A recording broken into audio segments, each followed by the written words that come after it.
welcome back to another episode of the Algorithm Podcast. We're here.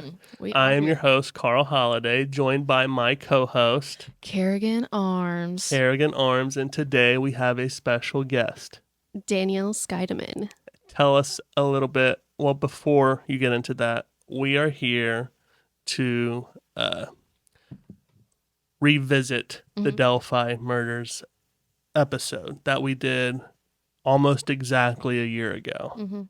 Yeah, a lot has happened in a year, which I knew it would, and I knew we'd have to revisit it. Yep. I wanted you on the first episode, and I dropped the ball, so I have you here.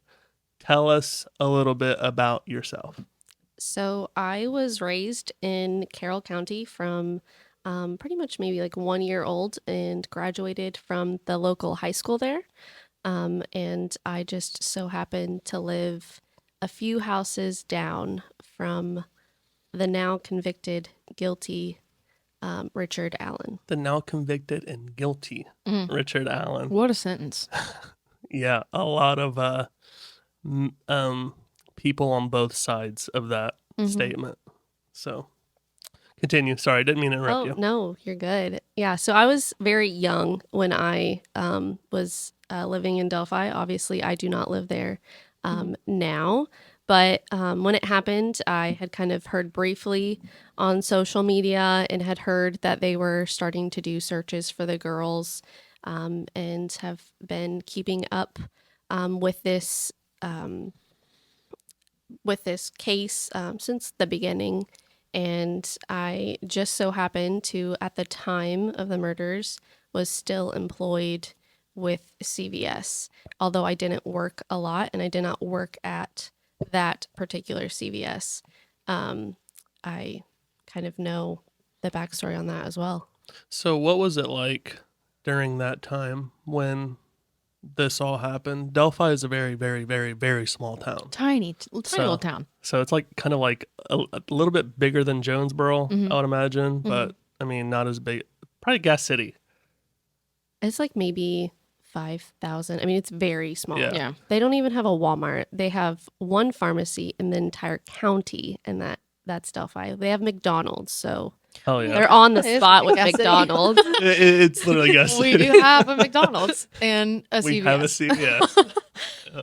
So what was it like? I mean, I can only imagine. I mean, back in the day, I would just assume, they're on this trail. They're probably hurt, because I never chose to go on this trail, mostly because I thought it was terrifying. I didn't like hiking and I didn't like heights. So I wasn't going to go on this particular trail. I had been on a few others. Delphi has a lot of trails, but this one I hadn't been on. So I just assumed that they were probably hurt or injured or got lost.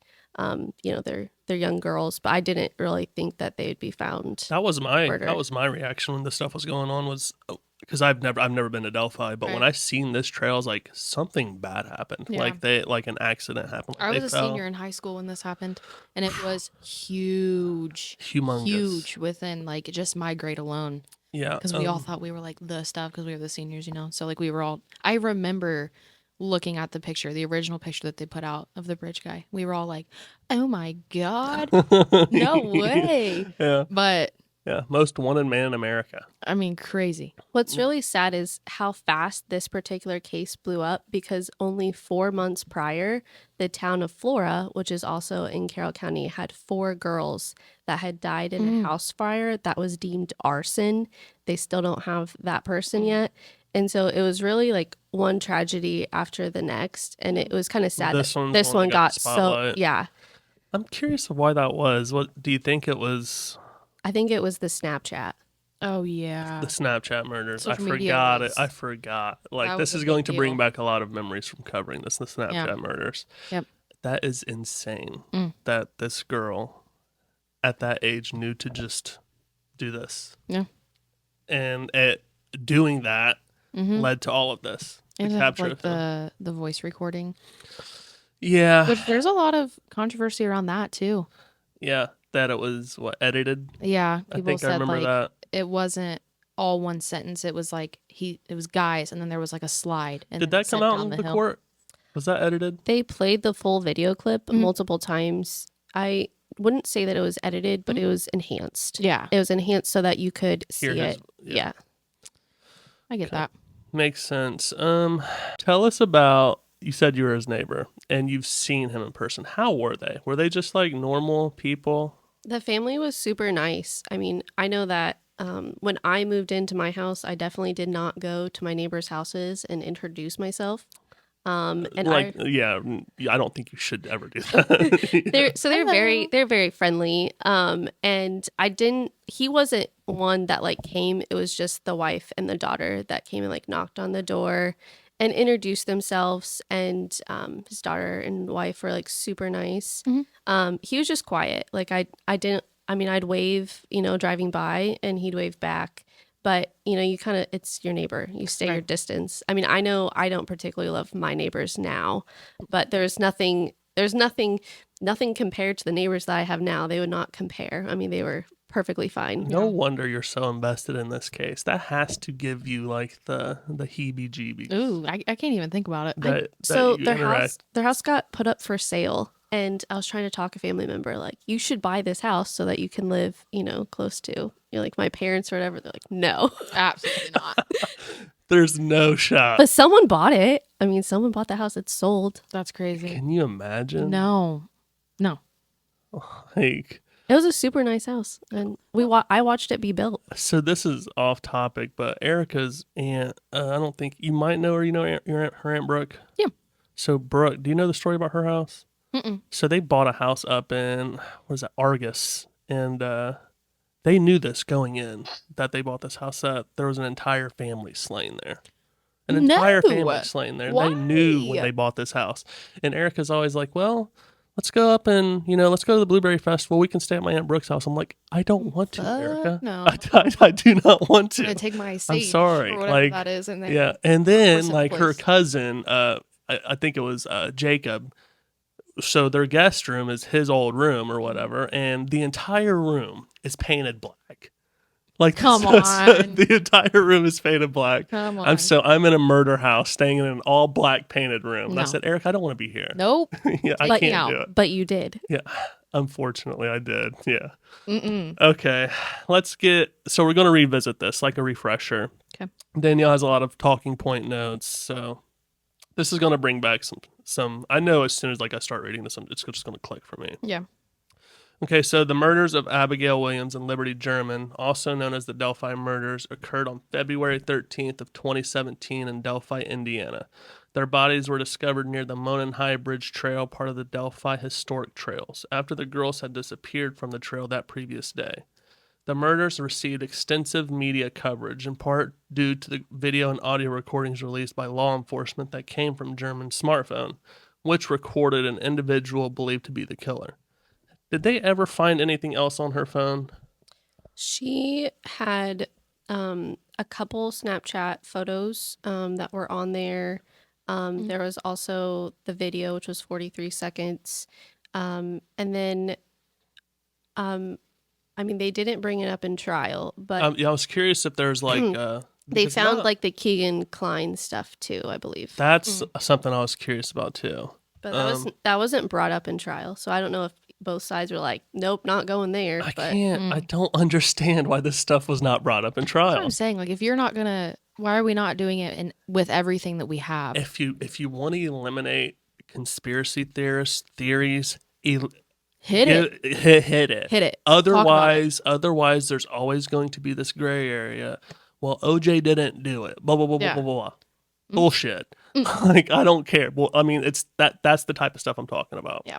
She also had a tablet that she owned as well. And so when she went missing, they had brought this tablet. It was locked, so that I don't think they were able to get much information off of it. But, if you have an iPhone and an iPad, some of that information is going to be similar or the same. iCloud, yeah.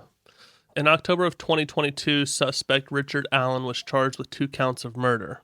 Time magazine described the arrest as the first major break in a case that has captivated national attention for nearly 6 years. The trial began in October of 2024, and on November 11th, 2024, the jury found Allen guilty of the murders. So we'll get into, I'm pretty sure we're going to get into You said you don't think the police fumbled it, but it was the, what did you say? Whoever was filing the paperwork, I would say would be at fault at the time, or whoever was the manager of the tip line. You got to remember that, if this wasn't a national case, then they probably would have solved it sooner because the sheer amount of tips that they Less had. tips. And the person that organized it, I don't recall what her name is, but she basically solved the case. She was the one that found the missing tip line that was kind of messed up. The name was messed up. Was it the lady that seen him on the trail? No. This was the lady that had basically came out of retirement to work for the police, and she worked specifically on filing all of the tips for this case. Do you remember what tip it was that gave it away? His own. His own? He called himself him saying in. He called himself in. And so he had already been followed up upon. So he called himself in, and I want to say the same day, they had sent a DNR officer out to speak with him. DNR officer got basic information, had the MEI number of his cell phone, and then also kind of asked him approximation when was he there. He said 1:30 to 3:30. And then from there, that's when, he did his work. He turned in his report. And then from there, nothing happened. So I believe he recommended that someone obviously sit down with him. But that's it's almost where like he was. It's almost like he was saying, "Please come get me." Yeah. Like I did something bad, and they just didn't. Yeah. Man, at 1:35 p.m. on February 13th, 2017, 13-year-old Abigail Joyce Williams, born on January 23rd, 2003, and 14-year-old Liberty Rose Lynn German, born December 27th of 2002, were dropped off by German's older sister, Kelsey German, on County Road 300 North, east of the Hoosier Heartland Highway. They specifically dropped them off at the Mears entrance. So the Mears entrance is directly off of 300, and it's really just like a driveway. I mean, it's not like this big parking lot. And so if you look at it now, most people, like the trail would start near Freedom Bridge, which is over the new State Road 25, which is called the Hoosier Heartland. And so they were dropped off a little bit closer to the actual bridge itself. I've listened to, I think I told you this before we started, I've listened to several podcasts that had Kelsey on telling the story, and man, her story is insane. Yeah. Just like dropping them off that day and saying bye for the last time, and like one of those what could I have done differently type things. Yeah. It sucks. Couldn't imagine. And she sent them with her sweatshirt. Yeah. Yep. The girls were hiking on the Monon High Bridge over Deer Creek, among woodland in a remote Deer Creek Township. At 2:07 p.m., German posted a photo of Williams walking the bridge. After this, they were not heard from again. They were reported missing at 5:30 p.m. after they had failed to meet German's father at 3:15 p.m. The families initially searched for the girls themselves before calling the police. Authorities who quickly searched the area did not initially suspect foul play in the disappearance, which I remember hearing about that too. When they initially found the girls. Yeah, was it clothing that they found first, or the bodies? It was a shoe. The shoe. Yeah. They held up a shoe and somebody said, "I found a shoe." Yeah. There's also a couple people that had walked the creek and had came across Abby's tie-dye shirt. I'm not sure exactly what time they found what first, but This would change when the bodies of the girls were found around the noon the next day, about a half a mile east of the abandoned Monon High Bridge. The bodies were found on the north bank of Deer Creek. And initially, when all of this happened, they were so zip tight about details, about how they were found, were they clothed, like, did it look like it was murdered? Like, they were so zip tight about it. And I think that's another reason why, like, we talk about the Elisa Lam thing. Yeah. That stuff came out instantly. Yeah. And when it came out instantly, it let millions of people try to, like, solve the puzzle. Right. Like, there was a lot of bleakness about this that we just didn't know. Like, until, last year? Literally last year. But I think the problem was that they didn't have the evidence. So what evidence they did have, they chose to keep it to themselves. Yeah. The ritual, I keep thinking about the ritual things. What is your thought process about that? Like, because everybody, I mean, unless you're just finding out about this case for the first time, you know about this. What is your thought process about the ritualistic style stuff? I mean, I think it's ridiculous. Ridiculous. See, Wild. wild, yeah. Those wild YouTubers. Wild Yeah. YouTubers. Wasn't their bodies found like a certain way though? Like staged a certain Like way? the way that they were laying. Yeah. That's what I heard. I watched a couple different things just to like, see it from every angle. I feel like you can't go into it with just like a one track mindset because it's not always just like a one track thing. So I did watch it from every side, and the ritual was interesting. I've never heard of that. Is it a community that? Yeah. Whatever they are. Like the devil and Yeah. the bad guy, good guy on my shoulders. Yeah. Like the other side of it was telling me like this is just the defense Right. building a wild After case. so long of like trying to learn about it, I was like, this is just a goose chase. Like where are we going with it? Yeah. So Like it was thrown out there, got it, but like where is it going to go? Yeah. So yeah, I agree. I believe the officer that specifically had kind of followed that lead is currently arrested Really? for There it is. falsifying CPS documents. Welp. There it is. But in the 3-day like pre-trial, I mean, like obviously their Odin theory was shot down and not allowed, and so the jury didn't get to hear it. Okay. That has to be, if you're the defense right there, Yeah. and you built your entire, like, this aura around that, and then the judge just says, no. Wrong. What do you have? Not even going to You have, There are some other holes, and I just don't feel like they did a great job of like really emphasizing holes that made factual knowledge. Yeah. And so, well, it didn't help he changed attorneys, 3 times? Yeah. No, these attorneys have been on the case and appointed since the beginning, and there was obviously the leaked photos where they went to the Supreme Court and basically got back on the case. But See, I didn't know they got back on the case. Okay. these attorneys were on the case from the beginning, and that would be Brad Rosie and Alex Baldwin. Okay. And supposedly they are some of the best attorneys in the state. So did they just volunteer for the case, or were they? They're appointed by, I believe, Judge Gull or by the original court judge. Imagine just being appointed to the best defense attorneys in the state in a case like this. And those Crazy. Carroll County taxpayers are going to have a real fun time with that bill. That sucks. Police did not initially release details of how the girls were murdered. As early as February 15th, 2017, Indiana State Police began circulating a still image of an individual reportedly seen on the Monon High Bridge Trail, near where the 2 girls were slain. The grainy photograph appeared to capture a Caucasian male, hands in pockets, head down, walking on the bridge towards the girls. You want to talk about a video that everybody has seen? Went nuts. Like when you were telling me about the Elisa Lam and you're like, you haven't seen the elevator video? I was like, no. But this one, there's just no way that people haven't seen this one. Yeah. It's huge. So is this the still that you're talking about, though, from that video? Because they released the still first, and then they came out a few days later. So yeah, it says, did it say, yeah, a grainy photograph appeared. Yeah, this is the picture. And then a few days later, the person in the photograph, dubbed the bridge guy, was named the prime suspect in the double homicide. You're right. So at this point, I don't think the video had been released. On February 22nd, does it say the exact date that the video was released? I have that somewhere. The photo was released on February 15th. So remember, they were found on the 14th. This still video was released on February 15th.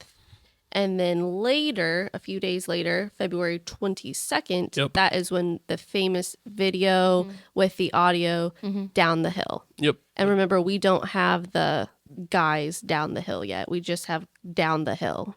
Yeah. Which I forgot about that too. What? The word guys was not in the original audio. Yeah. So on February 22nd, law enforcement released an audio recording during which the voice of the suspect, although muffled, is heard to say down the hill. At this news conference, officials credited the source of the audio and imagery to German's smartphone and further regarded her as a hero for having had the presence of mind and fortitude to secretly record the exchange. What an act. Yeah. A hero. I can't. I've tried to it's hard to put yourself in a kid's shoes now because we're older, but like as a kid, She was a kid. to know to do that. Yeah. Like on the spot. Yeah. Wow. Police indicated that additional evidence from the phone had been secured, but would not release further details so as to not compromise any further future trial. By this time, the reward offered in the case was set at $41,000. Well. And you said they didn't find any more information from her phone besides that video? They had extracted the phone. I believe it came out in trial like numerous times, maybe 3-4 times. And they didn't know back then the damage that an extraction would do. So with the extraction, you're kind of like basically pulling the cache, and the cache is going to be deleted every time that you put more information on the phone. And so I don't know that they really found much more than those few Snapchat photos and the video. And obviously, I believe other people might have also given those Snapchat photos to them if they like had them. Had her on Snapchat. Right. Yeah. On July 17th, police distributed a composite sketch of someone sought as a person of prime interest in the murders. The sketch was apparently created from eyewitness accounts of a hiker on the Delphi Historic Trail the day the girls vanished. On April 22nd, 2019. So that Go was ahead. the old man sketch. Because there's 2 sketches we'll get to, but Old that's the guy old and then man one that sketch. looks like a clean-cut kid with curly hair. Yeah. Right. On April 22nd, 2019, Indiana State Police announced a new direction in the case and released a new sketch of the suspect, while urging the public to look at the sketch, listen to the audio, and watch how the man walks on the bridge and send tips to the tip line email. Investigators stated that they had reason to believe that the suspect might be hiding in plain sight and was almost certainly familiar with the Delphi area. In one of the videos that I watched, they literally made a reference. Sorry, I turned my head away. They literally made a reference to the Golden State Killer. And or whoever it was. Was it the Golden State Killer who sat in on his own things that the community was holding? And they were like, you're sitting among us right now. Like, there's no chance we haven't interviewed like you or a family member or whatever. Yeah, because this was the Golden State Killer was caught in 2017. This was the year that this happened, so it was fresh. Yeah, there was a very clean reference to that, and I was like, we just talked about that. So if you haven't watched that episode, go watch it. All right. So these sketches, I mean, he would have had to drive by big posters and the town square of these sketches every single I was day gonna to work. I was gonna ask you, like, they had to have been plastered in Delphi. Yeah. God, man, I'd be like, were people just like fearful, like, when that was happening? Was there like a lot of like? I think there was a lot of like basically calling and saying my friend looks like Bridge Guy or looks like this sketch. And what's crazy is he was the only person that called himself in. Crazy. Yeah. And like some people had like multiple like call-ins, and obviously like these people had alibis or like work records of, you know, like, no, like it wasn't me. And I mean, some people like, I mean, okay, so what does this blurry photo look like in these sketches? I mean, it's hard. Or, oh, I sound like Bridge Guy. I sound like Bridge Guy. Plus, not to mention all of the, you were telling me this before we started. I think it was just as you were getting here. So I don't know if you heard her say this. Like all of the news outlets that were calling to people. And you said your mom got called by who? By Inside Edition. Oh, wow. When he got arrested, this is a dead-end cul-de-sac. Yeah. And they like everyone was like flocking to the town and specifically to this road. Right. And so they're like knocking on doors and apparently looking up old phone directories and trying to find, you know, different people. And I mean, everyone was just like, I'm not talking, you know, obviously who wants to go and say something that you don't have any knowledge, right? Just because you're a neighbor, what does that really do, you know? Wow. Yep.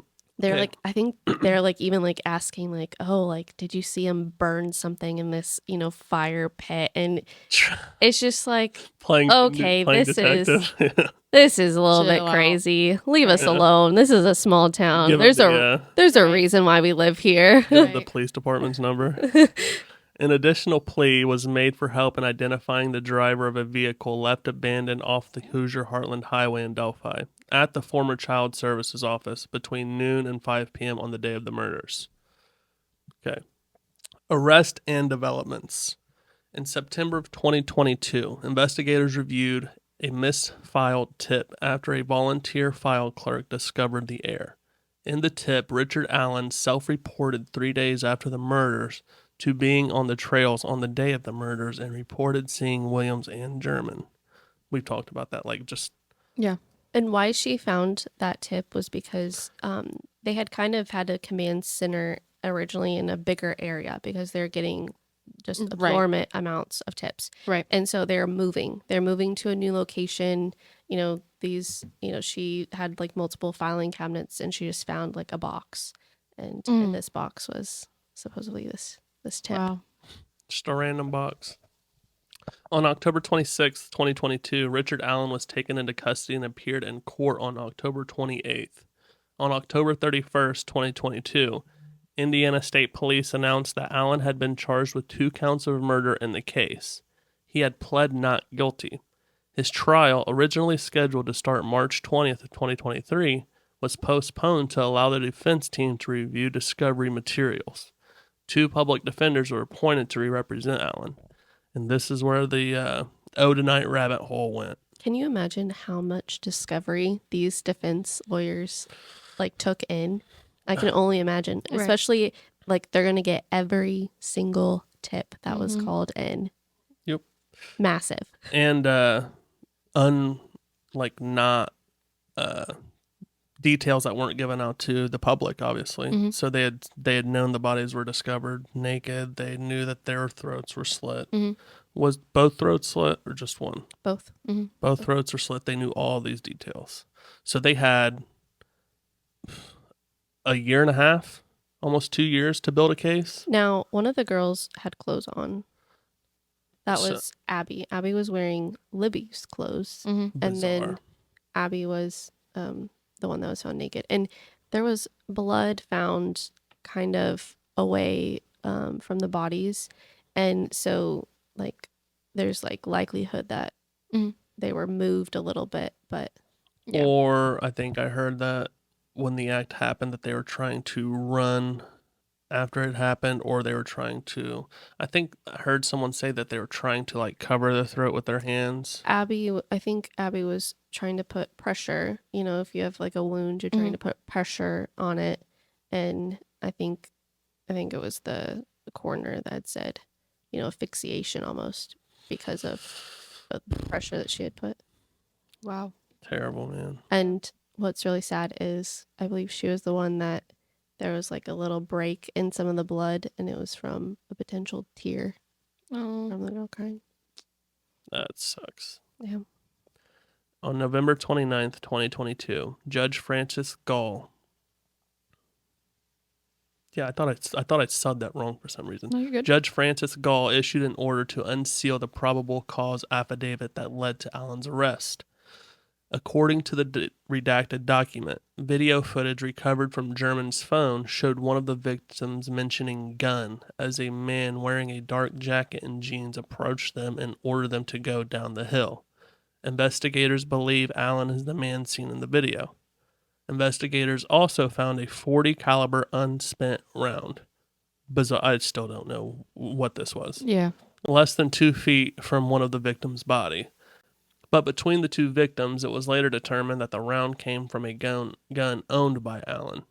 A witness said she saw a man walking away from the bridge wearing a blue-colored jacket and blue jeans and was muddy and bloody. So this was Sarah Carball, and Sarah Carball was driving. She liked to walk her dog, and she was looking for, basically she did not want anyone there because her dog does not like people. Yeah. And so when she was driving, she had seen this man that she says was muddy and bloody. In trial, there was a lot of tension with Sarah Carball and both the prosecution, but mostly the defense. I would assume that she was not friends with the defense. And so she had seen muddy and bloody. There was different interviews with police that she had said muddy and they didn't see any bloody in the record, but also the police had lost some of her interview. Okay. And so there was kind of a point of, okay, but was he muddy or was he bloody or was he both You would muddy have, and bloody? Yeah, you would have to imagine that it was probably both. Right. Like in that part of the woods, it was probably both. To be a fly on the wall. She was driving. She did not see him walking. She saw him driving down 300 and he would have been on like the opposite side of the road. So close enough that probably the first group of girls and probably her had the best view of what this person looks like. To be a fly on the wall in that courtroom. Yeah. There's no video footage of that courtroom, is there? No. They haven't released any of the evidence any yet. court details or anything. I'd be really interested to see the full 43-second video. Yeah. Yeah. Another witness and a tip mentioned that a car was parked oddly and appeared to be parked in a way as if it was to hide its license plate. Investigators said the description of the vehicle matched a vehicle that Allen owned in 2017. According to a probable cause affidavit, Allen was interviewed by the police in 2017. He said he was on the trail that afternoon for around 2 hours. Insanely red flag. Okay, so there's our prime suspect. Yeah. Who else is on that trail for that long during that time frame? And the fact that he came out and was like, "Hey." Yeah, it's like I said a little bit ago, it's like he consciously Yeah. pronounce that word for me. Consciously? Nope. Nope. Wanted to be apprehended. Right. Yeah. And or throw them off. I mean, imagine everyone that was on those trails came forward. Right. That's true. I can see that too. Yeah, that's true too. The document also said that in a subsequent interview in October of 2022, Allen told authorities he had worn jeans and a black or blue jacket that day and had gone to the bridge to watch fish. I heard stalks. Which is interesting because there is 0 phone tower data that his phone was present on the trails that day. You mean like a stock market? Yeah, like a stock ticker. First of all, what? Second of all, why? He said, "Yeah, let me go to the high bridge to check my Bitcoin real quick." Go hang out in nature right now. Right. But I mean, remember they have his MEI number because when he talked with the DNR, he had given that to them, and so when you look back, there is absolutely 0 phone record of his phone being in that area. So someone had their phone turned off. Yeah. Okay, so let's talk about Richard Allen himself for a minute. Okay. Richard Matthew Allen grew up in Mexico, Indiana. I didn't even know there was a town. That's by Peru. By Peru? Peru, Okay. yeah. Allen was a student at North Miami Middle High School in neighboring Denver, where he participated in football, track and field until graduated in 1991. He attended Ivy Tech Community College, where he studied accounting and had a short stint in both the U.S. Army and National Guard. Sorry. Allen was later married and had 2 children. Two children? That's what it says. That's what I said. Oh. From 2003 until 2013. What are you saying? One of the children been hiding? Did you only meet one? There's only one. Really? Interesting. I mean, all growing up, I only saw one. They only have talked about his daughter. They haven't talked about a second I kid. have never seen a second child. Well, maybe. Look it up. I'm going to call that here falsifying information. Falsifying information. Okay. From 2003 until 2013, he worked as a store manager at a Logan Sport Walmart. He later worked at 2 CVS pharmacy stores.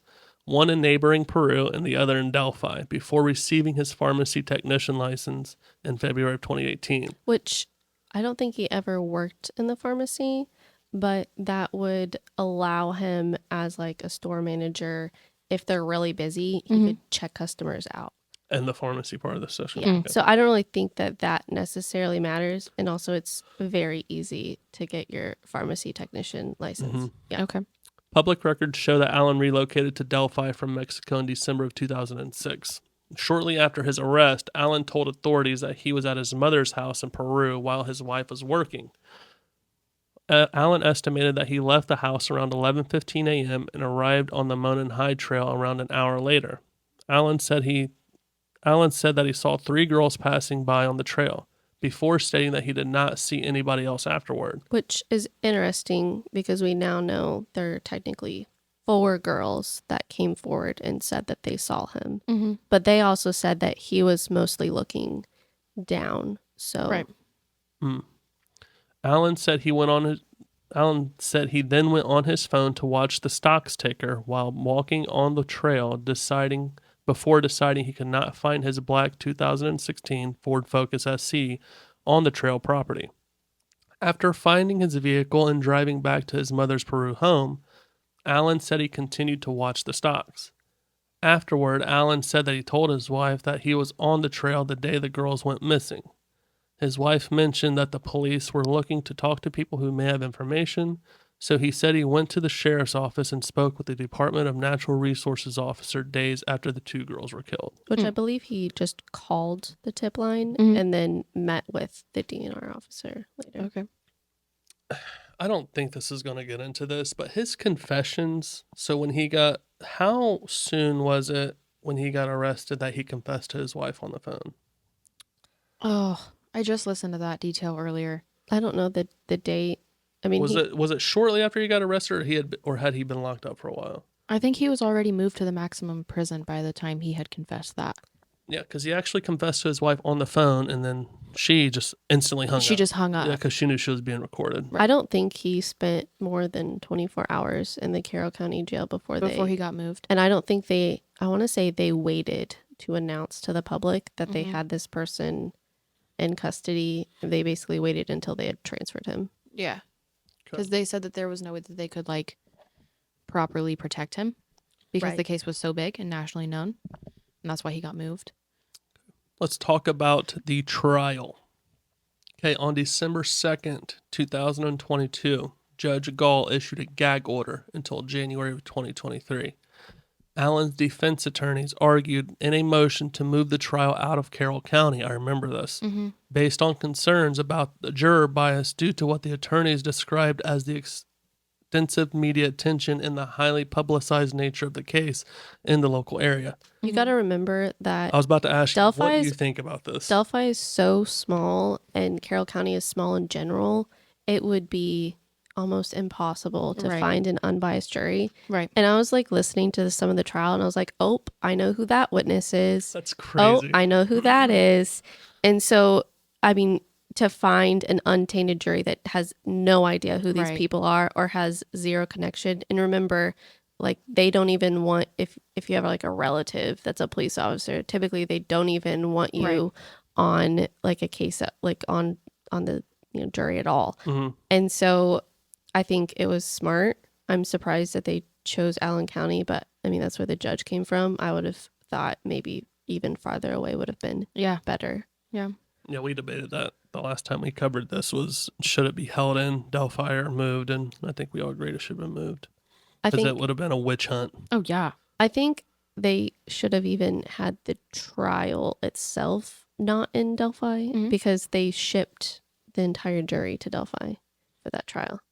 Imagine the cost of having to sequester these people for multiple weeks. And you only got a McDonald's. Yeah. Low on food. That sucks, dude. God, me being fat. I'm just thinking. Okay, you also have a Pizza Hut, a Pizza King, and some really nice local restaurants, okay. Fine dining Pizza King. Let's go. I do love a good Pizza King. Yeah. Okay, so where am I at here? In October of 2023. Yep. You want to read? Sure. Okay. In October of 2023, Judge is it Goal? Yeah. Judge Goal Mhm. removed the defense attorney's sightings, gross Negligence. due to crime scene photos being leaked from their office. This was a big thing. That was a big ordeal when those crime scene photos got I guess leaked. I never really heard about that. So a friend of one of the attorneys had stopped by the office Okay. and just happened To like fall stumble upon them? upon these photos out on a table. This is when the and- Odinism thing got huge because they thought the bodies were So he just like placed. snapped pictures and posted them? No, these were the actual crime scene photos that he leaked. Oh. These are like, I think dead bodies and all. Yeah. Oh, wow. And I think he sent them to different Okay. people. Yeah.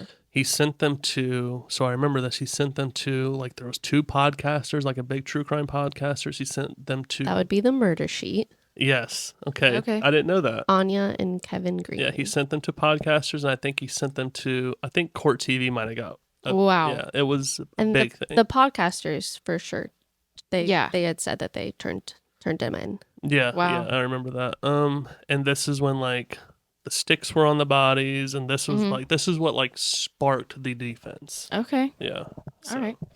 The attorney's removal was appealed to the Indiana Supreme Court, in which the justices of the Indiana Supreme Court reinstated the defense's attorney to the case. The trial began on October 18th, 2014 in Delphi. During the trial, prosecutors stated both girls had their throats cut. Abby was found fully clothed, whereas Libby was discovered nude. An unspent .40 caliber bullet from Allen's gun was found between the bodies. Prosecutors said that Allen had admitted to the murders more than 60 times while incarcerated, confessing to, quote, his wife, his mother, family members, the prison warden, the psychologist who treated him in prison, other prison employees, and other inmates. The confessions were made in person, over the phone, and in writing. Prosecutors told the jury that Allen was the bridge guy after showing them a digitally enhanced 43-second version of the cell phone video recorded by German, a state police master trooper who also listened to more than 700 of Allen's prison phone calls, testified that, quote, the voice of the bridge guy is the voice of Allen. Well, Richard Allen. But they couldn't bring in an expert because they didn't have enough audio on that single video to really like say Like narrow that this down. is for sure. Right. You know, Yeah. there's no like official evidence there. he does have a very distinct voice, though. I Like- honestly can't tell you that I've ever heard him talk. In all of the things that I watched Oh, like interviews and stuff? Yeah. Yeah. I don't think he hasn't done any interviews, has he? I anywhere, don't think so. No, I Like, don't has think he, so. is there any audio of him anywhere, anywhere? I haven't heard any of it. I haven't heard anything. But I also What, I mean, no, what I'm saying is the down the hill is a distinct, like, voice. So if this Oh. cop is saying, well, that's his voice, like, he could Okay. probably distinguish that. yeah. And I think the jury had played back some of the audio of him to like Okay. compare. But But I don't think you can get more clean cut than that. Yeah. This guy, I mean, you can sit here and say, oh, well, he's insane. I mean, at what point do you say, there's no DNA, but there's enough that's a big thing. little things that you can put together. And how can you deny? And I mean, Richard Allen is Richard Allen's worst enemy. Mhm. Right. He is the one that said he was there. He said he saw this group of girls. Mm-hmm. They said that they saw Bridge Guy. Yeah. And then he also confessed 61 times. And there was also that whole thing of like him knowing certain details about the crime scene that they hadn't even put out yet. and some of the confessions. I didn't know Yeah. that. Yeah. So everybody was like, there's just no way that, like, how could he know certain things and certain details and things that haven't even been shared yet? In some of the court like commentary, Yeah. they had said that the person that did some of the forensics with the knife, Mhm. he came out and he said that he thinks it was a box cutter, and this was a bombshell for the defense because in every previous Mhm. interview he had said, well, you know, it could be like a serrated knife, you know, that sort of thing. And then on the stand he says, well, I think it's more like congruent with a box cutter. Box cutter. And then in one of his confessions he had said box cutter. So Clean cut. Yeah. A little bit left. A clinical psychologist who worked for the Indiana Department of Corrections Behavioral Health testified on behalf of the defense that Allen was, quote, diagnosed with a serious mental illness and that he had a grave disability. She testified that Allen told her that he had, quote, originally planned to sexually assault the victims but ran away when he saw a van nearby and he had cut the girls' throats and covered their bodies with sticks. The defense hired a neuropsychologist from Carmel who testified at trial that Allen had, quote, pretty severe depression and work-related stress and anxiety. The jury, which had been sequestered during the trial, began deliberations on November 7th. On November 11th, 2024, Allen was convicted on all counts. His sentencing date is set for December 20th. Oof. And that is it. And the gag order remains. Yeah. Do you think that's because of the sentencing or because not all details have been revealed? I think Judge Cole is just crazy. I think he's I mean, she made people camp outside for multiple hours trying to get into this case because there was no public access. The no public access, the no video really bothers me Yeah. in a case like this that was this national. Right. She also basically came out and said, like, podcasters or YouTubers, or, like, they're not media. That's us. And I feel like Trump, like, came out and absolutely destroyed that. Yeah. Like, mainstream What did Trump say media- about it? Well, Oh, he came yeah, out on yeah. the Rogan podcast. Yeah. For sure. Mainstream media is gone. Like, Mhm. what do you listen to for facts and information? I was about to say, I don't wake up in the morning at 4 a.m. to go to work and drive to Muncie. I don't listen to fucking court like news. Yeah. I listen to podcasts. Give me a podcast, Give me a then podcast for I'm good. information. Most Yeah. people don't even have cable TV to access, not you know, me. the news. Not me. No, I don't have cable TV anymore. I don't need it. Yeah. Like, this is the, like, us, like, this is the news. Like, Right. this is where people go for information. Like, Right. I mean, you get your details from the actual Yeah. documents. And that's the thing is I feel like a lot of people on the internet nowadays just like you don't want to mess around.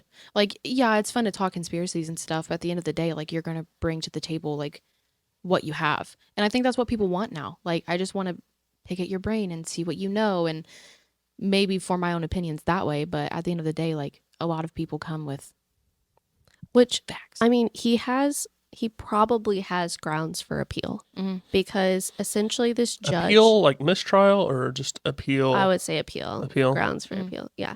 I mean, because Judge Gold essentially threw out his attorneys and then the Supreme Court ruled to bring them back on, but they ruled that she got to stay.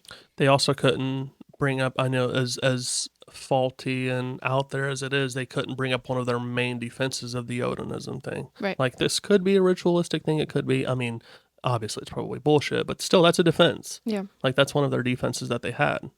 And then once they're told that, hey, you can't use this, Right. well, now what we do? Right. You know, we have a insane person confessing 70 times. Yeah. You know, where hands are tied behind her back. Yeah. That's why they only deliberated for, what, 12 hours? No, It it was was 17. 17 no, hours? 19. yeah, something like multiple And- days. And I heard it was only that long because they didn't want it clear cut. Like, it was, Yeah. no, we're just hanging out. Okay, guilty. Yeah.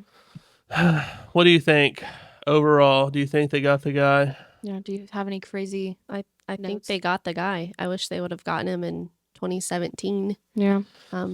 You know, but at least they have him now. Yeah. And, you know, justice has been served for these families. And I mean, An entire community Yeah.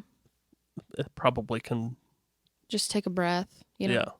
it's a long time to drag something out, and especially over like two innocent young children, and like to have such like a gruesome case just be dragged out is awful. I feel like we're missing information, whether like both the prosecution and defense don't necessarily want to Right. put it out there. There's definitely. But- there's definitely. You know, this is like a quiet person that, you know, was nice, worked at Mhm. CVS, you know, was friendly to people that would come in. And you don't go from, You waved to him. you don't go from like, you know, a normal person to someone who's a murderer Right. unless there's probably a few steps in between. And obviously he had the intent of, assault on these girls that he got interrupted for.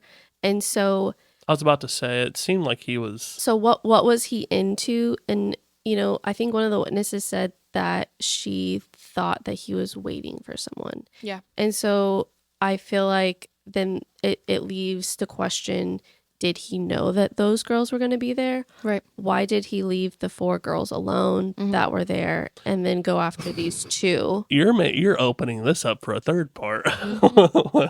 Yeah. Especially if more details come out. And remember, he was already seen on the bridge. And so he had to have walked off the bridge and then came up from behind on Abby and Libby when the trail was ended. Right. That's another big thing that we didn't really touch on is a lot of people think that maybe he was alone that day, but he had help planning this. Yeah. Which then in one of his confessions, he was like, I did this all by myself. I had no help. There was nobody in this with me. It was just me.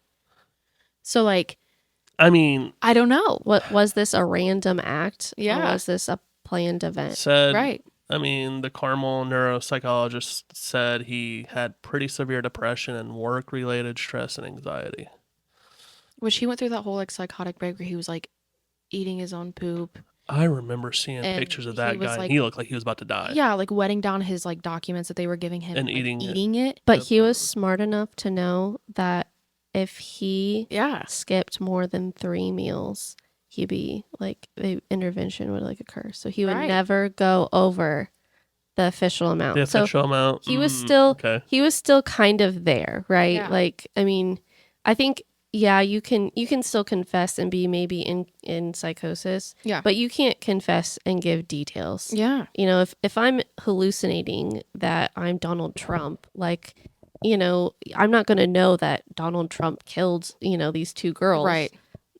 So, I mean, you kind of got to look at that too. Yep. I don't think the bullet, which the defense called this bullet the magic bullet, I don't think this bullet did a lot. Could just been a random shell he was carrying around in his pocket or something. But on that video, you can hear a metal clicking, and they said that's him cocking his gun. And so obviously he used that as a way of control, and the girls. Ditch, yeah. I think gun was heard on that video, leaning into the fear of it for them. But why does someone have a gun with them and a box cutter who isn't working that day? Yeah. Going on these trails. Why? I don't know. I mean, unless it was for a self-defense thing, which in today's world, you just need the gun. Yeah, that's everybody does that. Everybody has their own whatever, but I think they got the guy. Yeah. I think they got the guy. You think they got the guy? I do. I feel good about it, but I am very curious to see what all was actually. Details. Yeah. I'm curious to see about some details too. Yeah. I have a feeling that there's probably some more gruesome details that we don't know about that Yeah. I probably don't want to know, but yeah. Mm. Well, you are a natural at this. Thanks. Appreciate How do you it. feel about doing your first podcast? It feels good. Really? Yeah. You were actually really good. She was pretty Yeah. good. I mean, I was shaking when I did my first one. I didn't even want to talk. I was like, Well, to be fair, your first episode was a pretty easy fun Yeah. episode. It was Yeah. a Christmas episode. Yeah. We're just doing trivia and stuff. Well, Yeah. your first episode. Literally in our state, not that far from us. You lived in the same town as the dude. So, But this has You did great. This has hours of information. And Yeah. this trial went on for a while. Yeah. And, it's So the way you are about the Delphi case, about how you are with that, I was that way with the Casey Anthony case. Okay. Because that case was going on when I was a junior and senior in high school, and I watched a Nancy Grace every night, and that's how I was with that one. Do you think that in Indiana, the jury has the ability to ask questions? Do you think that if this was tried in another state where they were not allowed to ask questions, would have gone another way? Because both attorneys, they have the benefit of seeing what skew these questions are going. Were there bombshell questions asked by the jury? What type of questions were they asking? One specific question got an objection that was just basically By the defense? I want to say, yeah, maybe. And so there was like an objection, and obviously, so at that point, they can't answer that question because the judge had ruled that, yes, you can't answer that. Mm. And then the jury went around and wrote that exact same question down and submitted it, and that person got an answer. So, I mean, like, Do you know what question it was? I don't remember. I wish I knew that question. Yeah, I don't know. I mean, this jury asked a lot of questions. Yeah. And so this jury was very invested into this. And so, I mean, you just wonder, like, how different it could have gone. yeah. I feel like that is like with anything ever. And the defense just like abruptly like ended the trial. Yes. They like walked in one day and it was just like I they didn't closed, know that. they rest their case. I didn't know that. And it sent everybody into like a frenzy because they were like, we did not know that they were going to do that. Like we had no indication that they were just like done. Why did they rest it the next day? Like what? Yeah. Yeah. That tells you right there Yeah. that they were at a dead end and they had nothing else to go by. And he probably told them, like, look, I know I'm going to be found guilty. Like, I get it. Let's just Yeah. get it over with. Okay, I think that's all we got for today. We may revisit this if more details come about. Feel free to Part come 3? back anytime. Yeah, like for if you real. want to, like if you get bored and want to do a podcast, just let me know. Hey, Thanks what are you for guys inviting doing? me. I appreciate it. If you guys, I was a wanna do- little bit upset the first time that you did the Delphi I case, and I was like, swear. he didn't even ask. Yeah, I swear. I would have said no, but That's funny. Wes said something to me. He was like, dude, you should have Danielle on. And then as soon as he said Danielle, I said, she was there. Yeah. Like, she was there. Wow. I said, drop the ball. But got you this time. Subscribe to YouTube. Yes. Make sure you subscribe. I think you might be back eventually. Yes. oh, good. See ya. All right, thanks.